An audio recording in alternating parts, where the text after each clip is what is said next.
फैज़ाबाद धरने के अंदर इस्टेब्लिशमेंट का क्या रोल था? अगर उस वक्त की हुकूमत नून लीग की थी, नवाज शरीफ की हुकूमत गिरी थी, शायद खाकान अब्बासी वज़ीर आज़म थे, तो तकरीबन ये बात तय थी कि हमें ये बताया जाता था, दो चीज़ें बताई जाती थी।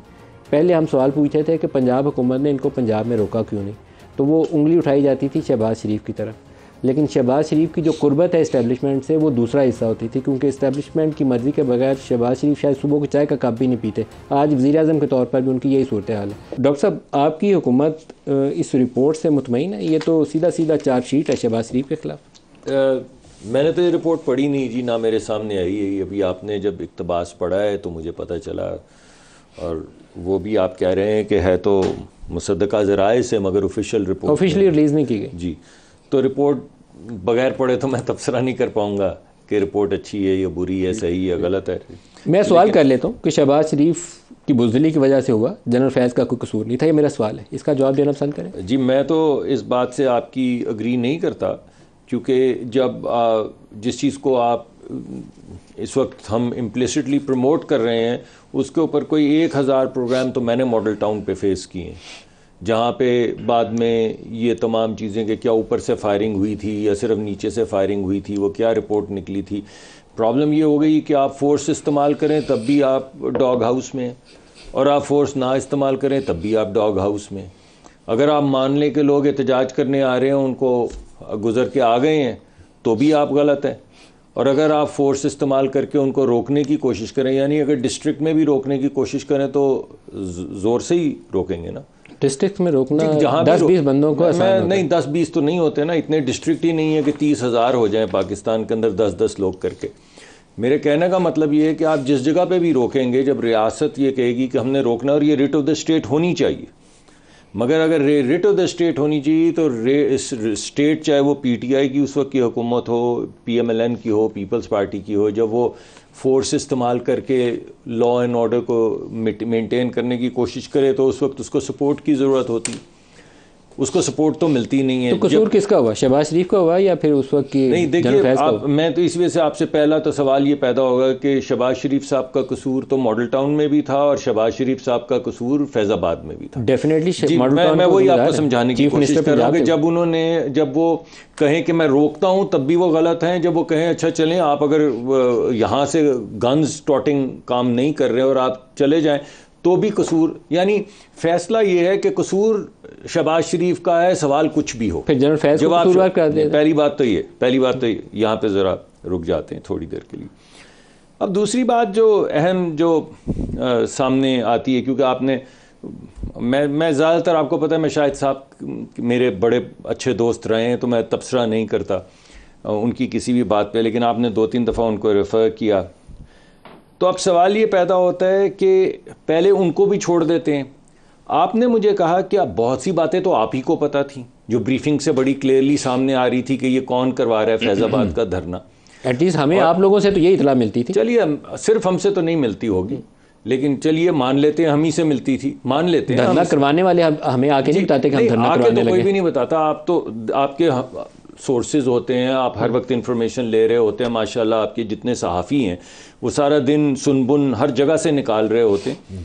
ब्रीफिंग से भी आपको पता चलता है, आपको बाज़ दफ़ा बुलाया जाता है ब्रीफिंग। कौन था इसके पीछे, धरना करवाने के पीछे कौन था? जी, मैं असल में ये सवाल आपसे पूछने लगा था, आपने मेरा सवाल प्रीएम्प्ट कर दिया। अब इस रिपोर्ट के मुताबिक तो शहबाज शरीफ है। नहीं, इस रिपोर्ट के मुताबिक तो मैंने पढ़ी नहीं है रिपोर्ट, लेकिन जो आपको ब्रीफिंग्स मिल रही थी, मैं इस जवाब से भागूंगा नहीं, लेकिन मैं वक्त जो थी उसके मुताबिक, जरा एक सेकंड, अगर आप एक दफा उसके मुताबिक तो अगर इजाजत दे दें, तो मेरा सवाल ये कि जो आपको ब्रीफिंग्स मिल रही थी उस वक्त, जो आपको सुनबुन मिल रही थी, जो आपके सहाफ़ी भी कह रहे थे, दीगर आपके कॉलीग्स जो सहाफ़त करते हैं 10-20 साल से वो भी कह रहे थे, आपके ख्याल में उस वक्त क्या था? और फिर मैं भी उसका जवाब। एस्टेब्लिशमेंट थी।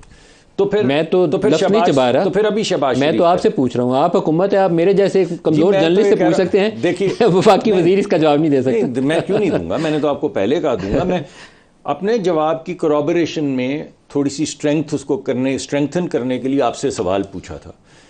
तो बात यह है कि मियाँ नवाज शरीफ साहब तो साफ इसका बता चुके हैं कि डॉन लीग कैसे हुई, किसने करवाई। किसने करवाई? जी, एस्टेब्लिशमेंट ने, उन्होंने यही कहा उस वक्त।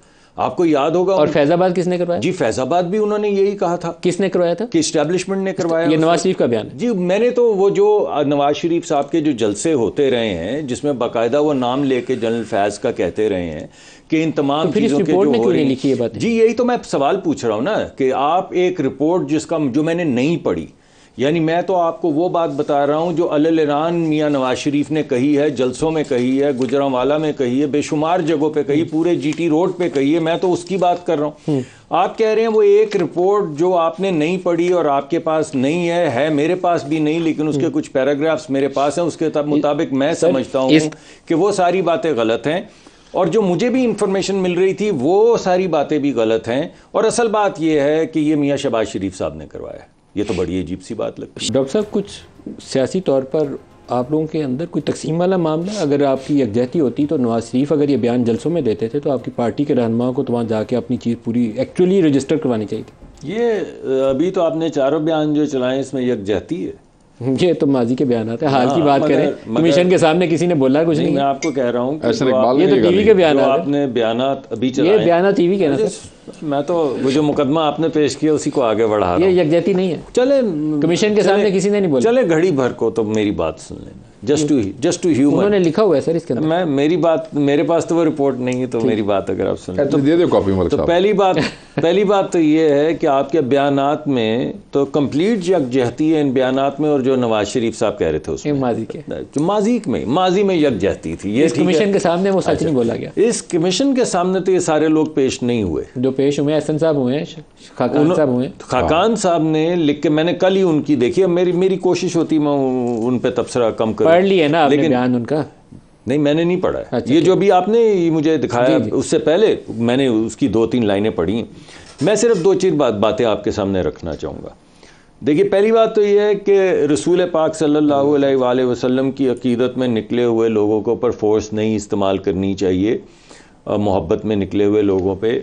और इसका क्रेडिट जो है इमरान खान साहब को मिलना चाहिए कि फोर्स, या आपके मुताबिक जनरल बाजवा को, इनके मुताबिक इमरान खान को भी, कि उन्होंने फोर्स नहीं इस्तेमाल की, वो क्रेडिट उनको मिलना चाहिए। इमरान खान करना चाहते थे जी। बहरहाल वो अभी हमारे भाई ने तो कहा कि नहीं, उनको मोहब्बत से हो गई, अच्छा किया। अच्छा, ये मोहब्बत का इजहार अगर करें इमरान खान साहब तो वो तो हुई अकीदत और मोहब्बत और हिकमत अमली।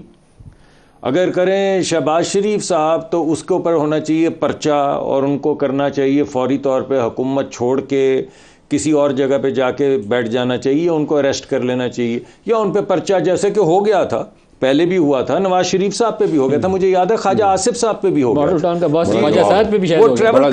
वो ट्रैवल कर रहे थे। ख्वाजा साहब तो शायद मुल्क में भी 2-3 वजीर नहीं थे जिनके ऊपर मुकदमा हो गया था, पर्चा हो गया था। लेकिन चलिए, वो तो एक बात हुई।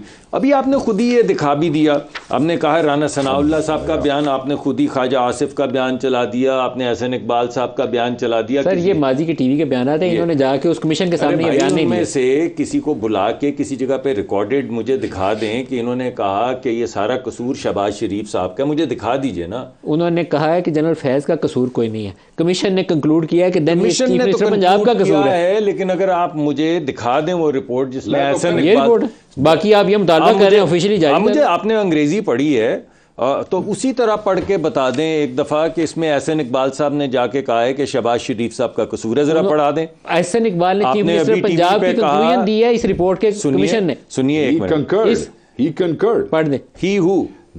Ehsan Iqbal. This was also concurred by the then Interior Minister Ehsan Iqbal and PM. Involvement of Army, जो पीछे लिखा हुआ है, Commission observed the Lieutenant General Faiz Hamid and the then ये मैं भी पढ़ दें, ये पूरा पैरा हाईलाइट हुआ है, मैं भी पढ़ लूँ थोड़ी सी अंग्रेजी, फिर मुझे भी पढ़ने दें। ये जो दें जिन्हें पैरा हाईलाइट हुआ है इन्हें पढ़ लेने दें, ऊंची आवाज में पढ़ें सर, पढ़ें जरा, ये हाईलाइट किया हुआ पैरा पढ़ दें। हाईलाइट वाला। Involvement of army or its affiliated agency in pure civilian matters adversely affects the fair image of the institution. Sir highlight वाला ये मैं किसी और रिपोर्ट में से पढ़ रहा हूँ। जी सर, डीजीसी जहाँ क्लियरेंस मिली है वो पढ़ें, क्योंकि एलिगेशन तो जनरल फैज के ऊपर। आपने तो मुझे ये वाला एक पैराग्राफ ही पढ़ाया था ना, जो आपका दिल है, और जो मैंने पैराग्राफ पढ़ना शुरू किया तो आपने दोनों ने कह दिया कि ये क्यों पढ़ रहे हैं, पहली लाइन पढ़ें, वो वाला पढ़ें। तो ये मैं फिर आपके हवाले करता हूँ, वक्कास साहब आप ही पढ़ें, क्योंकि आपने वो पढ़ना है। इसको कहते हैं कि आउट ऑफ कॉन्टेक्स्ट ना पढ़े। नहीं, इसको कहते हैं आउट ऑफ कॉन्टेक्स्ट ना पढ़े, पहली लाइन पढ़े। अगर ये आउट ऑफ कॉन्टेक्स्ट है तो वो क्या है? पहली लाइन से नहीं, आप मुझे ये बताइए ना कि जो मैं पढ़ रहा हूं, जो आपने मेरे सामने रखा है, वो आउट ऑफ कॉन्टेक्स्ट है, मगर जो आप पढ़ रहे हैं, जो आपने हाईलाइट पढ़ने के बाद किया कि आपने प्रोग्राम में क्या कहना है, वो आउट ऑफ कॉन्टेक्स्ट नहीं। पहला ये बात क्या है, रिपोर्ट का हिस्सा नहीं है। रिपोर्ट मैंने नहीं, ये रिपोर्ट का मैंने भी नहीं किया, this is responsibility of your government, मैंने भी लीडर्स ऑफ योर गवर्नमेंट कि पूरी कौम को सच बताएं। मलिक साहब, मैं तो जर्नलिस्ट हूं, मलिक साहब, मैं भी तो पॉलिटिशियन हूं जो वहां पे नहीं पेश इसमें सिर्फ एक लाइन काम अब मैं this was concurred by Ehsan Iqbal, this was concurred by him. नहीं, पूरी लाइन पढ़ना जी, ऐसे नहीं, मुझे आने को गाली पड़ेगी। रहने दें, आप वही पढ़ें जो हाईलाइटेड है, क्योंकि वही है, ये हाईलाइटेड पहले पढ़ लिया तुझसे, जनाब ने पढ़े है, तर्जुमा भी कीता है 3 दफा।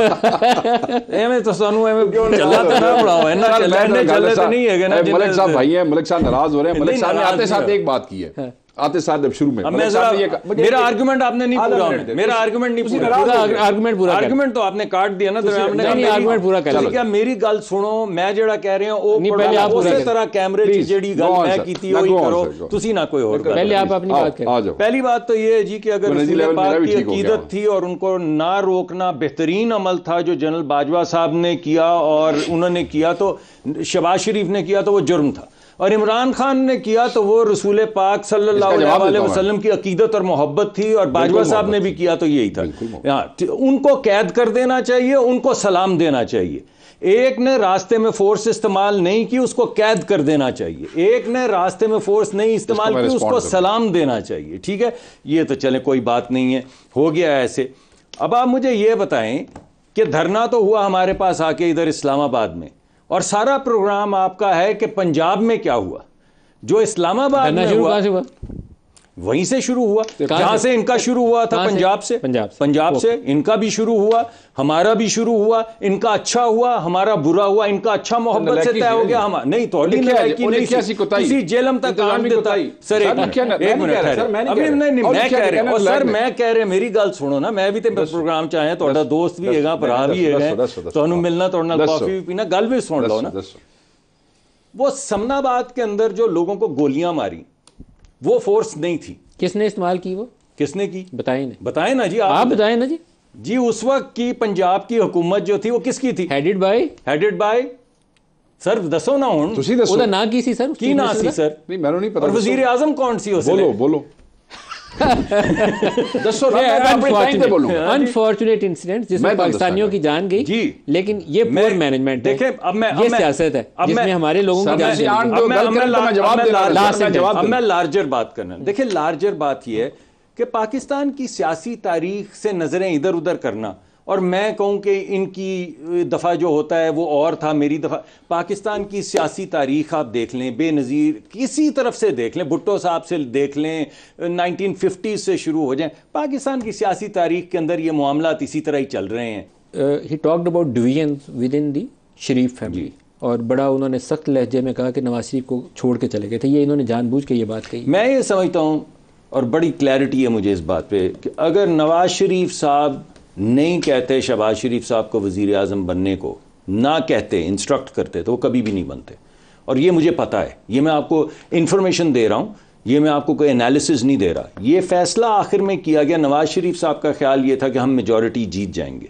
ये उनका ख्याल क्यों था? तो ख्याल हमारा था, हमारा आपका भी, आपके प्रोग्राम्स में आते थे, तो सुन लेना, आपके प्रोग्राम्स में आते थे, आपके अपने सहाफ़ी दोस्त जितनी उस वक्त वो आ रहे थे, वो जो रिपोर्ट्स आती हैं, वो पोल्स होते हैं, वो कह रहे थे anywhere from 85 seats to 105-110 seats. 110 वाला नंबर जो था नून लीग ने फ्लोट किया था ना, मतलब 85 की सारी कह रहे थे ना, सुनिए 80-90 वाला का तो चल रहा था, ये था कि ले जाएंगे। तो हमारा ख्याल था कि we performed badly in elections, we performed poorly, और नतीजे में ये हुआ कि जब हमें सीट्स नहीं मिली, बिकॉज नवाज शरीफ साहब ने कई मरतबा ये कहा था कि मैं एक कोलिशन गवर्नमेंट के अंदर नहीं आऊंगा, मेजॉरिटी गवर्नमेंट। क्या शहबाज शरीफ ने नवाज को डंप किया? 2 दिन पहले प्राइम मिनिस्टर नवाज के इस्तार था आपके। सवाल नहीं पैदा होता। आप अगर आज एक आखिरी बात कर दूं, मेरी एक मिनट में, अगर आज नवाज शरीफ साहब कह दें नो, तो कल शहबाज शरीफ साहब हुकूमत छोड़ देंगे, रिजाइन कर देंगे। बड़ी खबर। आई डिसएग्री विद हिम,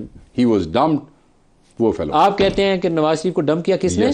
अपनी फैमिली ने, शहबाज शरीफ ने। हाँ, ये नहीं हो सकता, एक सिचुएशन क्रिएट हो सकता है। क्यों डंप कीता? परवेज मुशर्रफ साहब के दौर से सुनते आ रहे हैं, क्यों डंप कीता? ये घर दे बंदे नहीं दसणगे। नहीं, आप बताएं ना, इल्जाम तो आपका है। ये घर दे बंदे दसणगे। आप तो ये पेश कर रहे हैं कि आप किसी इंफॉर्मेशन पे ये इल्जाम। मैं तो आपको इंफॉर्मेशन दे रहा हूं, मैं तो इंफॉर्मेशन दे रहा हूं। पता नहीं जी फिर इसको क्या कहते हैं। अगर इसको डंप करना नहीं कहते, डिच करना नहीं कहते, भाई बंदे नूं ले आओ, पूरा साल कैंपेन चलाओ कि नवाज शरीफ आएगा, कैंपेन लीड करेगा, वजीर आजम बनेगा, वहां पे आएगी, अपना खुशहाली आएगी, तो उस तो पहले फिर लिया के उन्होंने कहा जी हुण तुसीं घर बह जाओ, हुण छोटे भाई साहब अगे आएंगे, इनू मेरी जबान है डिच और डंप ही कहने। एक बात है कि नवाज शरीफ पे किसी ने बहुत बड़ा हाथ किया क्योंकि उनको एज प्राइम मिनिस्टर पाकिस्तान बुलाया गया। किया किसने? हमारा अपना ख्याल था कि वो हम इलेक्शन जीत जाएंगे, वो प्राइम मिनिस्टर बनेंगे। हमारी आज भी ख्वाहिश यही है। और मैंने आपको कहा, मैं दोबारा कहता हूं, मैं आज आपको दोबारा कहता हूं कि अगर एक दफा वो इशारा कर दें तो कल शहबाज शरीफ साहब हुकूमत छोड़ देंगे। आपका इत्तेफाक नहीं है? आपके ख्याल में नवाज शरीफ कहेंगे भी तो शहबाज नहीं छोड़ेंगे? देखें जी, वो अपने भाई को छोड़ के उम्रा करने चले गए, ना ले उम्रा करने चले, साथ क्यों नहीं लेके? आपकी जमात से अनाउंस किया गया था कि नवाज शरीफ आखिरी 10 दिन मदीना गुजारेंगे। I love this logic, I love this logic. लेकिन आप बताएंगे नवाज शरीफ? सर गलत करो ना, गलत सुनो, लॉजिक सिर्फ सुन लो। मैं अवाम दे सामने नवाज शरीफ गए क्यों? उन्होंने वो उम्रा, यार वो उम्रा करने नहीं गए, इसका मतलब है कि उसके भाई ने उनको डंप कर दिया। उनकी मर्जी है। नहीं कहा गया था पार्टी से। भाई अगर वो नहीं जाना चाहते तो कोई मजबूर कर सकता है उनको। आई थिंक फॉर इयर्स आखिरी असला वो उधर जाते हैं। मलिक साहब कह रहे हैं अल्लाह के घर नहीं जाना चाहते। तो आप रिलीजियस प्रोवोकेशन कर रहे हैं ना, वही बात रसूल अल्लाह सल्लल्लाहु अलैहि वसल्लम की आप उनके अल्फाज पकड़ रहे हैं। मैं पकड़ रहा हूं, इन्होंने अभी कहा अवाम के सामने अल्फाज पकड़ रहे हैं। आप ये नहीं सुन रही कि वो जाना नहीं चाहते। मैं ये कह रहा हूं, रब मौका देवे, रमजान है, जान दो यार। सर खुदा दा खौफ करो, ਇਹੋ ਜੀਆਂ ਗੱਲਾਂ ਨਾ ਕਰੋ, ਤੁਹਾਡੇ ਵੀ ਗਲੇ ਪੈ ਜਾਣਗੇ। ਤੁਸੀਂ ਪਹਿਲੇ ਫਸੇ ਵੀ ਇਹੋ ਜੀਆਂ ਗੱਲਾਂ ਕਰਕੇ ਤੇ ਰਹਿਣ ਦਿਓ, ਖੈਰ ਦੀ ਗੱਲ ਕਰੋ ਨਾ। ਦੂਜਿਆਂ ਦੀ ਖੈਰ ਨਾ ਹੋਵੇ ਤੇ ਸਾਡੀ ਸਿਰਫ ਕੱਲਿਆਂ ਦੀ ਖੈਰ ਹੋਵੇ, ਅੱਲਾਹ ਨਹੀਂ ਹੁੰਦਾ। ਮੈਂ ਐਸੇ ਵਾਸਤੇ ਕਹਿੰਦਾ ਅੱਲਾਹ ਸਾਨੂੰ ਲੈ ਜਾਵੇ। ਸਰ ਉਹ ਨਹੀਂ ਗਏ, ਇਹਦਾ ਮਤਲਬ ਹੈ ਡੰਪ ਹੋ ਗਏ ਨੇ। ਤੇ ਜਿਹੜਾ ਹਰ ਸਾਲ ਤੁਸੀਂ ਪਿਛਲੇ ਸਾਲ ਉਮਰਾ ਨਹੀਂ ਕੀਤੇ, ਤੁਹਾਨੂੰ ਕਿਹਨੇ ਡੰਪ ਕੀਤਾ ਹੈ? ਅਸੀਂ ਤੇ ਸਾਡੀ ਤੇ ਪਿਛਲੇ ਸਾਲ ਸੀ ਜੇਲ੍ਹ ਅੱਛਾ ਪ੍ਰੋਗਰਾਮ ਖਤਮ ਹੋ ਰਿਹਾ ਹੈ। ਉਸ ਤੋਂ ਪਿਛਲੇ ਸਾਲ ਡਾਕਟਰ ਨਹੀਂ ਗਏ, ਉਸ ਲਈ ਹਰ ਸਾਲ ਜਾਂਦੇ, ਹਰ ਸਾਲ ਜਾਂਦੇ ਰਹੇ, ਹਰ ਸਾਲ ਸ਼ੇਖ ਸਾਹਿਬ ਨਾਲ ਹੈ ਕਿ ਝੂਠ ਮਾਰੀ ਜਾਂਦੇ ਹੋ। रल के तौबा करो, रल के तौबा करो। शेख नियाज़ अकरम साहब, डॉक्टर मुसद्दिक मलिक साहब, आज के लिए इजाजत दीजिए। अल्लाह हाफ़िज़।